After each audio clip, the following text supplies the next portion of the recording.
Hey there, welcome to The Dutch Skipper. I'm Michael, and this year, in August, I bought a boat.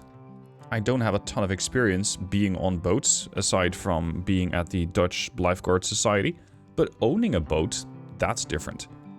My boat's an older Saga 27 aft cabin, or AC, and she's from 1973.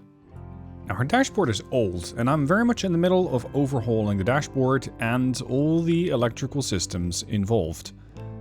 I've started with removing the old dashboard. There's now room for something new. But I am not going to have a panel crafted for me. I'm going to build one myself. And I'm doing that for the first time, so I'm learning on the job. This video is all about that. Let's get to work. Time to get a look at the new dashboard. Here's the old one. The old one, as you can see, I've taken it apart mostly, and now it's going to get some new parts, which I have here. I've had a couple of HDPE high-density polyethylene plates built, or rather sawed to spec. And now let's see if this will actually work. This is the electrical panel 2B. And these are the ones that are actually going to be doing the job. So this one's going to sit here, more or less. I mean, the dashboard right now isn't particularly stable, but it can probably work. Yep. So it'll be right around that. Just get this wiring out of the way. Please be seated. There. Oh, I almost took out too much. Well, that's fine. It will fit. So that's going to go there. This one's getting in the way a little bit, but so be it. And then this thing going to sit over there. That's where the throttle's going to come. So there's going to be a hole inside of this one, which has these wires coming through. This is part of the engine system, so I don't need that. These are for the gearbox and the gas. So that's going to come inside of that. And here, I'm going to have a hinge between those two, so that I'll be able to hinge this up if I want to work on it. So let's say I want to have either an accessory added or taken away. I can do it just like that. It means this one is probably going to get secured by, I'm thinking, a magnet or two. It already has some weight of its own, so the pressure from that should keep it down. The magnet is just there as an additional layer. And over here, I don't have that much room, unfortunately. I'd like to put some additional USB ports in there, but as you can see, it doesn't have a whole lot of room for that. It might have just enough on the top, just enough, because this will work. This will sit, and I'm not really planning on putting anything in here. So I don't think I'm going to have too many issues with that. Hold on. I could probably just put this whole line of wiring. Let's see. One of you is not like the others. Here you are. I can put this whole big bundle in here. Just gently lower it, because that'll give me a slightly better picture of what it's going to look like. Be more stable. And yes, the whole thing is still a mess. There's still a bit of glass fiber dust, but that's because I might need to take out more, although I think I did a fairly good job at it. So I didn't really see any reason to clean up yet. Yeah, everything's going to be sliding all over the place. Alright, so it's pretty much going to be that. That is the new dash. Now, at the moment, you can see we still got a couple of sharp corners here. These sharp edges are having to get, well, sanded down, probably. Yeah, I think I did take off too much. 'Cause over here, I can kind of see into it. But it's not necessarily terrible, because I can just put this one here, and you'll cover it up. Yeah, so that'll work. I think this will work. There's one more. That one. This one was a bit tricky, but this one is going to kind of sit there. Yeah, it's slightly too big, especially up here. It's slightly too tall. And down here, this is also a fairly sharp edge. Now, it might not be to everyone's taste. I mean, I'd like to just get this thing neatened, so to speak. I could add fiberglass to it, just try to patch these holes and just add fiberglass to it. I'm not sure I want to, because I think this, especially if it's a bit more rounded, a bit more cleaned up, is gonna be neater than my level of fiberglass work. That's the plan for now anyway. So that's why I'm gonna do it just like that. And I'm sure that some of you are gonna go, oh bloody hell, can you do no better? At the moment, no. At the moment, no. Maybe I'll do better in the future. I'll be able to do better once I learn more about this stuff. Anyway, back to the top panel. A nice side effect that I'm thinking of using is that I now have actually quite a bit of space here. So I thought over here, pretty much in the middle on the top, I could have on the bottom end of it a fuse box. And if I put the fuse box over there, I could just have every, let me see if I can hold this. I can have, for example, the bottom end of a switch panel, which is going to sit here, just connect it to there. And that'll be that. The only thing I'm going to make sure of is that the wire, so the positive wire and the negative wire going into and out of the fuse box back to the battery, are going to be long enough. That'll be the main thing I need to worry about. The next panel that I had made, well, had made sounds so official, but it really isn't, is the one that's going to hold most of the electrical system, which is going to live down here in this box. I kind of made it to the same size as this one. That was my example size. And the trick down here is that underneath this plank down here, this board, there is the fuel tank.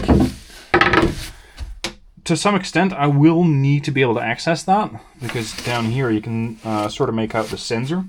That still has to get surfaced, because that's not really functional. You can sort of move this up and out of the way, and there. That's the surfacing hole for the fuel tank. So if I ever have a problem in the fuel tank, I can still get to that, because the batteries shouldn't take up too much space sitting back there. And then put that back. And then this thing is gonna come probably in front of those batteries, like that. If I can keep it right here, I can still get the plank out of the way. And over here, there's gonna be a few fuses. That's the bigger A and L fuses. I'm gonna have the main starter blocks. All I need to do is just open this plank, go click, click. That's the starter battery, that's the house battery, and everything's gonna light up and have juice.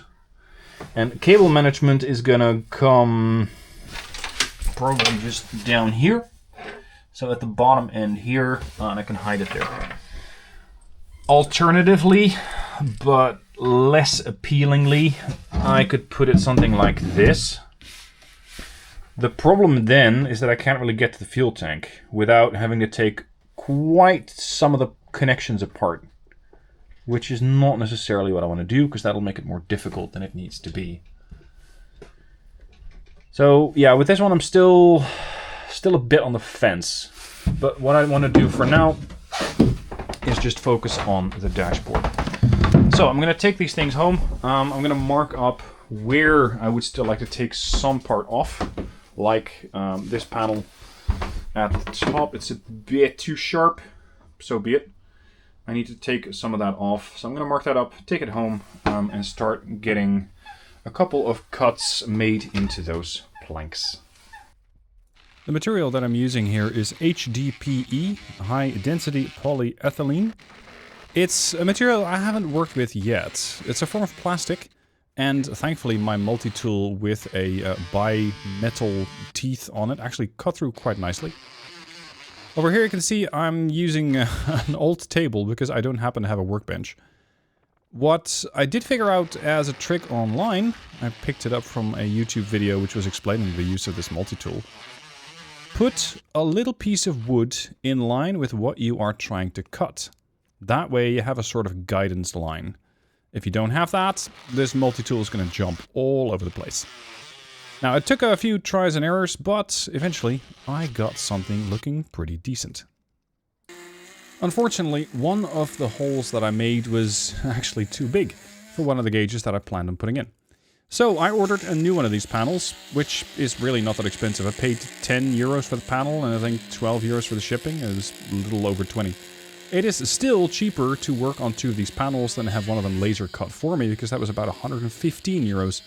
So yeah, that would have probably been more precise, but I find this to be a bit more, well, things that I take pride in, because I'm making this myself, and I'm learning stuff while doing it. After about a morning's work, this is the new one. I've changed a few things. Over here we got the fuel capacity, or rather fuel gauge and temp gauge. Over here is going to be the RPM gauge. This is a bit too big. Don't really like that. Over here we got oil pressure, the other one, still not sure what it is. And this one is going to be the pre-glow system. Over here, new hole for the display panel, sorry, the switch panel, battery monitor, and the septic tank gauge. This is the one I messed up last time, because the other one was too big. That's the other side. This hole is just too big. The rest of the plate I have been using as an experiment. So I have tried sanding it down, seeing how well that works. And it just kind of works, but it's going to need a bit more. Over here I've also tried heating the material again. And you can see that it's, oh sorry, no, here, this side. It's kind of changed the profile of the material a bit. It is nice having one of these, let's say, reserve dashboard plates, because it does make it easier to try things out. How I'm gonna fill up that hole, or rather the excess hole here, I'm not sure, but this is it's gotten too big. In case you want to know how I got that done, first a pilot hole, so a very small one, then one of those circular things, and then I took a Dremel and just kept making the hole bigger until it was able to fit in the RPM gauge. But as you can see, not very nicely done. So I'm not particularly happy about this. And this is where I'm at now. This is the new plate, and I'm actually pretty happy with it. As you can see, there's still a bit of fine sanding to do, a bit of polishing.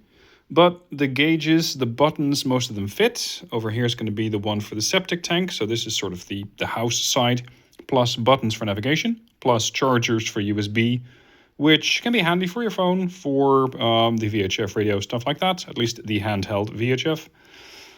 Over on the right-hand side, we got the temperature gauge, we got the fuel gauge, we're going to have the RPM, as well as various indicator lights. The ignition is not going to sit here, it's going to sit somewhere else on the dashboard. I've decided on a different place, because this is just a bit more, well, condensed, so to speak. And over here in the middle is going to come the Orca system, which is going to arrive in January. Many thanks to Orca for sponsoring me on that. I'm actually not unhappy about this plate. Again, this is the first time I'm working with this material. It's the first time I'm really building something like this. And yes, there are some imperfections, such as over here you can kind of see that the hole is too big.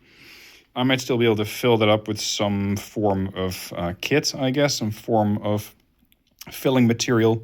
Not sure if I'll attach to it, but we'll see. If you have any suggestions on how to make this thing look a bit better, please let me know down below in a comment, because I can definitely use that. Oh, the holes here on the top, that's going to be for the hinge. And with that, I can just flip this whole thing up and down when I need to work under it. So that should make all the maintenance in the future much, much easier. Now, thank you for watching the video. I hope you have enjoyed this first part. More to come, because there's still a lot of work to do on the boat, including all the electrics. And I think that I have about 12 weeks to do that. And by that time, it'll be the end of March.